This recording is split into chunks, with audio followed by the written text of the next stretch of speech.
115 दिन के सस्पेंशन समाप्त होने पर पहली बार इस सदन में बोलने जा रहा हूं और इस नए संसद भवन में पहली बार बोलने जा रहा हूं, तो आपका संरक्षण चाहूंगा सर। 5 मिनट समय आपका।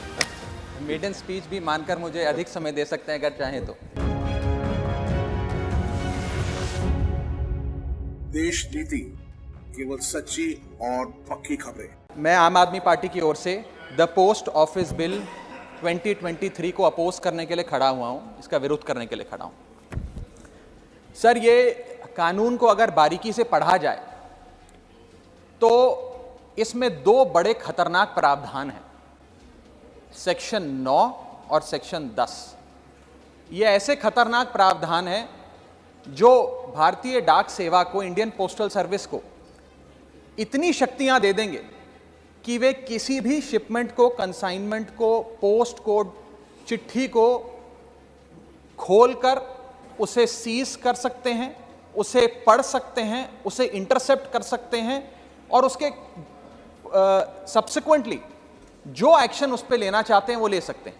और इसके कोई रूल्स, कोई प्रोसीजर, कोई दायरा, कोई क्राइटेरिया बिल्कुल भी इस पूरे कानून में नहीं लिखा गया है।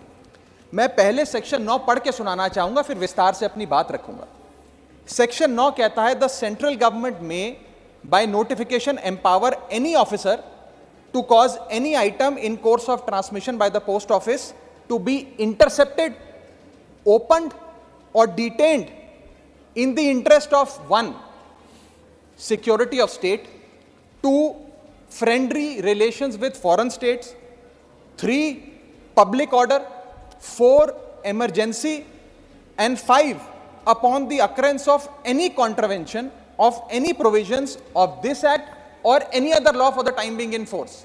यानी कि इन 5 सिनेरियोज में पूरी शक्ति है इंडियन पोस्टल ऑफिस को कि वो किसी के भी डाक को या कंसाइनमेंट शिपमेंट को इंटरसेप्ट कर सकती है, डिटेन कर सकती है, खोल सकती है।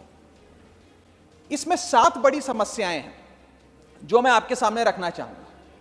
पहला है बिग ब्रदर सिंड्रोम, यानी कि हर तरीके से अपने नागरिकों पर सर्वेलेंस रखना, वो क्या कम्युनिकेट कर रहे हैं, क्या बातचीत कर रहे हैं, चिट्ठी पत्र में क्या लिखकर भेज रहे हैं, उस पर सरकार की आंखें रहें, सरकार को मालूम रहे।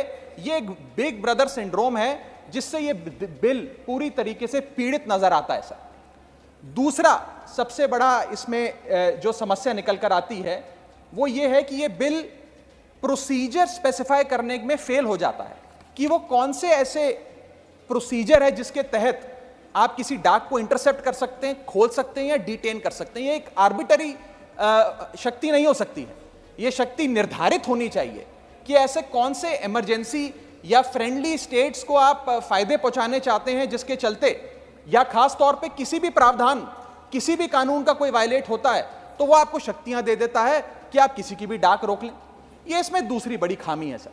तीसरी बड़ी खामी है कि जिन ग्राउंड्स को स्पेसिफाई किया गया है कि किन ग्राउंड्स के तहत आप किसी के भी डाक को या शिपमेंट को खोल सकते हैं, कॉन्फिस्केट कर सकते हैं, इंटरसेप्ट कर सकते हैं, वो ग्राउंड्स बहुत वेग हैं। वो किसी भी शिपमेंट को रोकने के लिए या किसी भी कंसाइनमेंट या चिट्ठी या डाक को रोकने के लिए कोई भी कानून पकड़कर या कोई भी मनगढ़ंत कहानी बनाकर आप उसे रोक सकते हैं। इतने वेग ग्राउंड्स ये कानून भारतीय डाक सेवा को देने जा रहा है।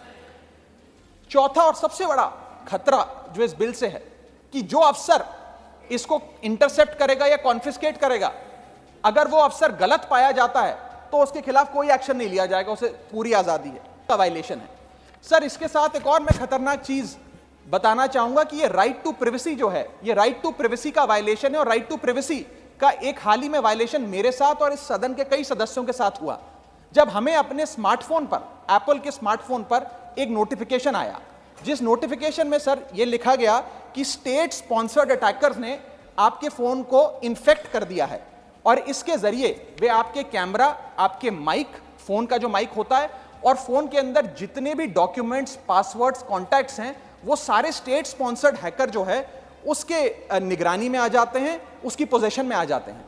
ये किसी साधारण व्यक्ति के साथ नहीं सर, देश के कई सांसदों के साथ हुआ। और दिलचस्पी की बात यह है और खतरनाक बात मैं कहूं वो ये है कि ये सिर्फ विपक्ष के सांसदों के साथ हुआ, ऐसा जानकारी आई और इसमें एक शायद सत्ताधारी पक्ष के भी सांसद थे। ज्यादातर जो लोग इसमें पाए गए, जितनी मैंने रिपोर्ट्स पढ़ी, उसके मुताबिक विपक्ष के या सरकार के आलोचक थे।